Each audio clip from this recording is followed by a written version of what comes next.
Hello, my name is Julinda Keci. I come from Epoca University, Albania, and I will be your host for the next 30 minutes.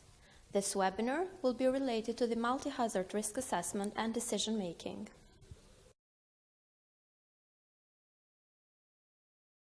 The Earth is shaped by endogenic processes caused by forces from within the Earth and exogenic processes caused by forces related to the Earth's atmosphere, hydrosphere, geosphere, biosphere, and their interactions.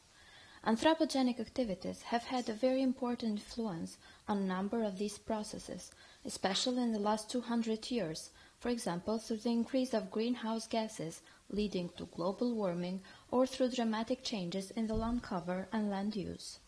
The above-mentioned processes from endogenic, exogenic, and anthropogenic nature may lead to potentially catastrophic events, even in locations that may be far away. These potentially harmful events are called hazards. They pose a level of threat to health, property, or environment, which are all grouped together under the term element at risks. Elements at risk are subject to potential losses, which is described by the vulnerability. As a result, risk is defined as the probability of harmful consequences or expected losses resulting from interactions between hazards and vulnerable conditions in a given area and time period. It is important to highlight that the term risk mapping indicates the spatial variation of all components. So, to be able to evaluate these components, there is a need to have spatial distributed information which are collected through the help of computerized systems such as geographic information systems. Risk can be expressed in absolute or relative terms. Absolute population risk can be expressed as individual risk, for example, the annual probability of a single exposed person to be injured, or as a societal risk, the relationship between the annual probability and the number of people that could be injured.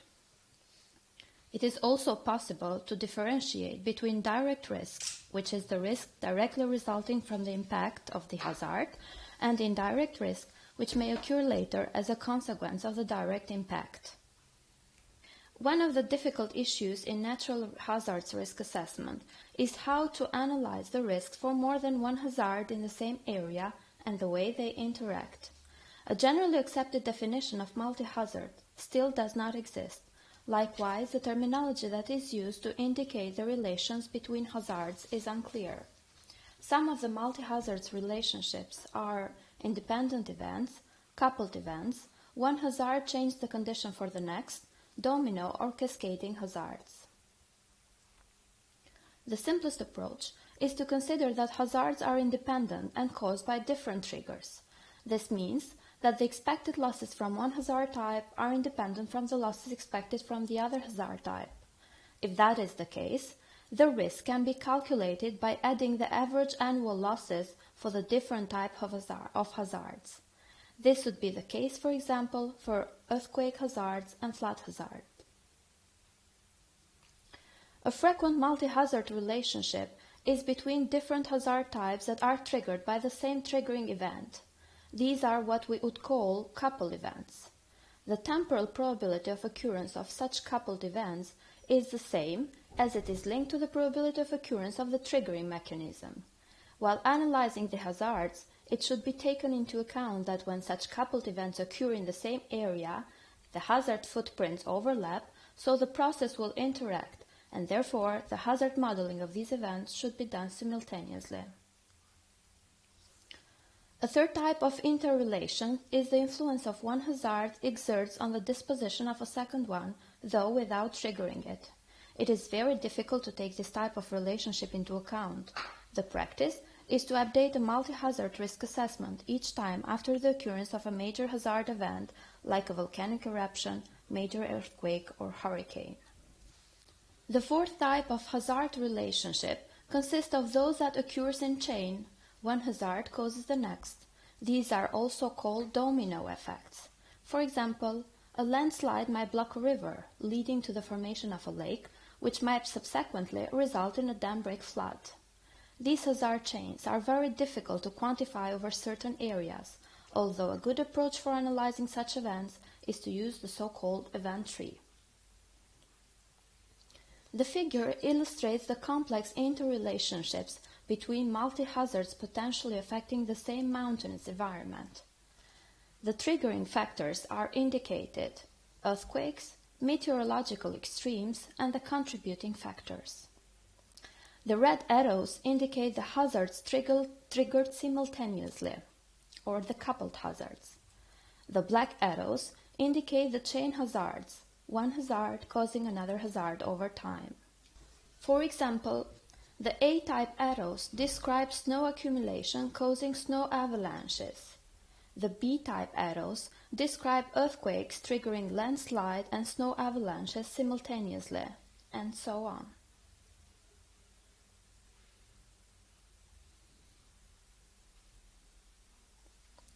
Generally speaking, risk assessment is composed of three processes: risk identification, risk analysis, and risk evaluation. Risk mapping can be carried out at a number of scales and for different purposes, using different techniques, which are grouped together into quantitative methods and qualitative methods of analysis. The following section will discuss three of them: quantitative risk assessment, event tree analysis, and risk matrix approach. If the various components of the risk equation can be spatially quantified for a given set of hazard scenarios and element at risk, the risk can be analyzed quantitatively using the following equation. The expected losses can be calculated by integrating the temporal probability of occurrence of different scenarios and the consequences, which are calculated as the multiplication of spatial probability, amount of exposed elements at risks, and their vulnerability. The multiplication of exposed amounts and vulnerability should be done for all element at risks for the same hazard scenario.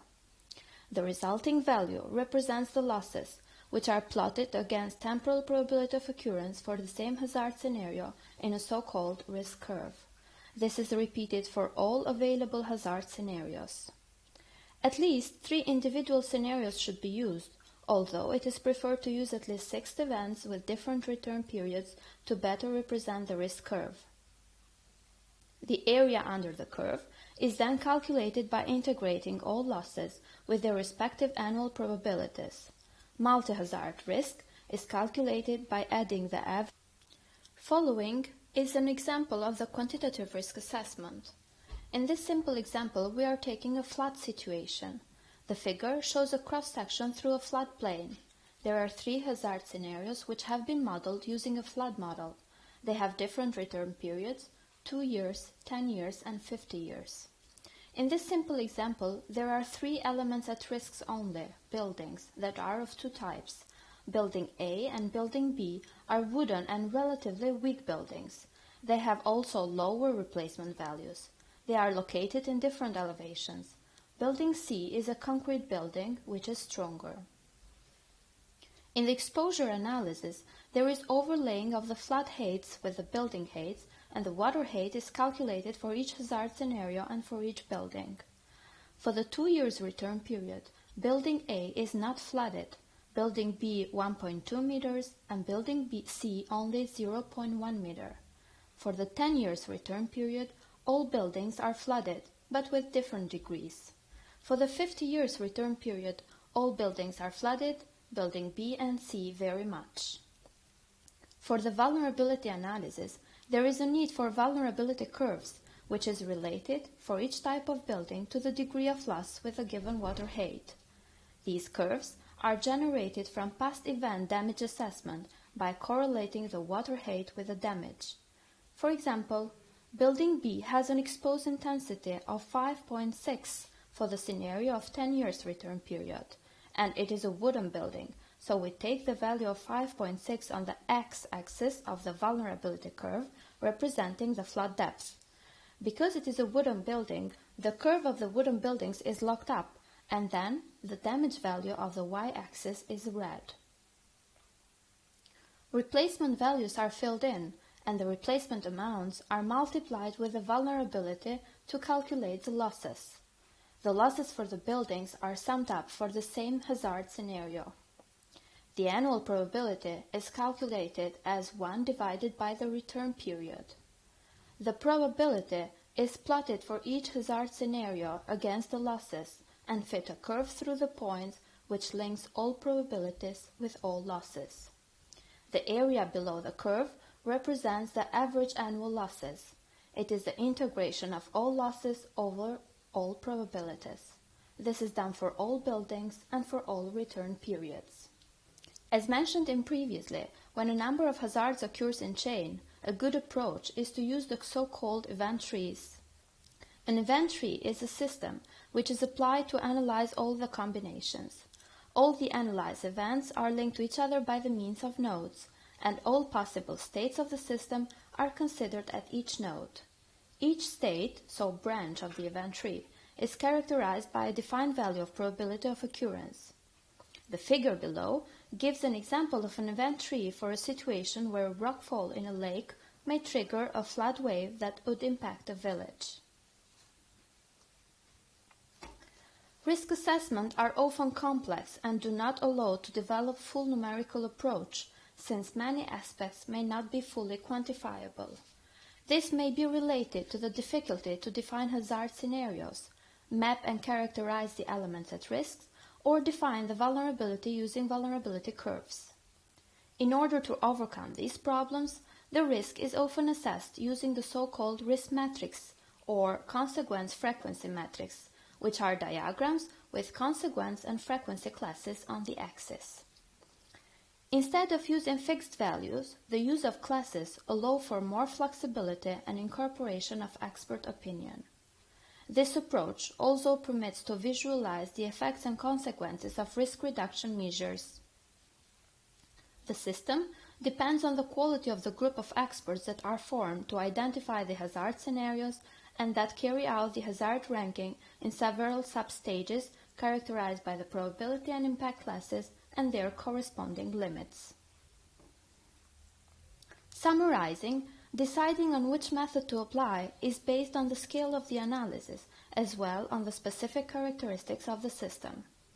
The quantitative risk assessment method is best for evaluating several alternatives for risk reduction, though a comparative analysis of the risk before and after the implementation followed by a cost-benefit analysis. The quantitative risk assessment method is best for evaluating several alternatives for risk reduction through a comparative analysis of the risk before and after the implementation followed by a cost-benefit analysis. The event tree analysis is the best approach for analyzing complex chain of events and the associated probabilities. Risk matrix approach is often the most practical approach as basis for spatial planning, where the effects of risk reduction methods can be seen as changes in the class within the matrix. The decision depends, among the other factors, on the spatial scale of the project, plan or program the risk assessment was done for. The last part of this webinar will be dedicated to a case study review on disaster risk preparedness and management. The city of Berat was selected as a case study. Consider that it is an important cultural heritage site in Albania. Berat is inscribed as a rare example of an architectural character typical of the Ottoman period. Located in central Albania, Berat bears witness to the coexistence of various religious and cultural communities down the centuries. It features a castle, locally known as Kala, many Byzantine churches, mainly from the 13th century, as well as several mosques built under the Ottoman era.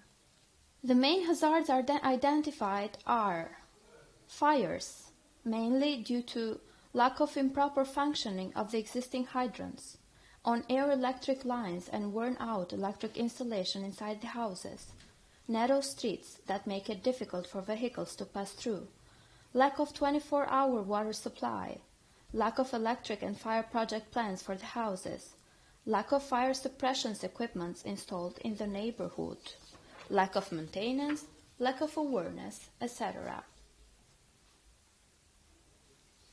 Rock falls due to poor drainage system, unstable hilly rocks, unconsolidated hilly slopes, no protection against the falling rocks, soft composition of rocks, lack of seismic and geological research, etc. Landslides due to lack of drainage system, poor wall constructions, unstable construction, unconsolidated hill slopes, location of the houses, people living near or on the slopes, lack of sewage system for the houses built recently, etc. Floods due to improper discharging pipes, lack of collectors, poor drainage system, poor conditions of the houses, lack of river embankments, lack of dams, lack of maintenance for the river beds, etc. Earthquakes due to lack of seismic microzonation, unconsolidated buildings and fortification walls, materials, for example different stages of restorations, abandoned houses, geographic positioning, etc. The disaster scenario is related to a monument house in fire. The house is located in Gorica Quartier. It is a museum house of the second category near the Church of Saint Spiridon, which is the first category.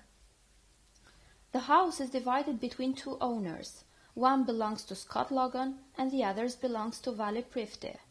Vali Prifty does not live in the building for years, while Scott Logan does. Vali Prifty's part has undergone these damages due to abandonment: damaged roof, moisture, cracked walls, weakened foundations, damaged floor, etc. The situation makes the house vulnerable to hazards. The house is vulnerable to fires, earthquakes, and heavy rain. There is a hole in the roof of the abandoned house through which the water flows in freely.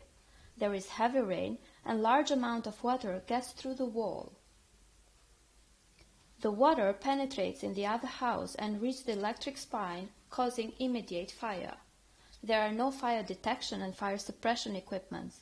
The inhabitants notice the fire late because the disaster is taking place in the bedrooms. The fire spreads rapidly through the wooden structure of the second floor, as well as in the surrounding area, which has a high vegetation. The house is a hostel, and tourists might have endangered with high economical impact. The terrain makes it difficult for officials to intervene. There are no hydrants nearby. Mitigation and preparedness measures can help reducing disaster risk from hazards and vulnerability on the site.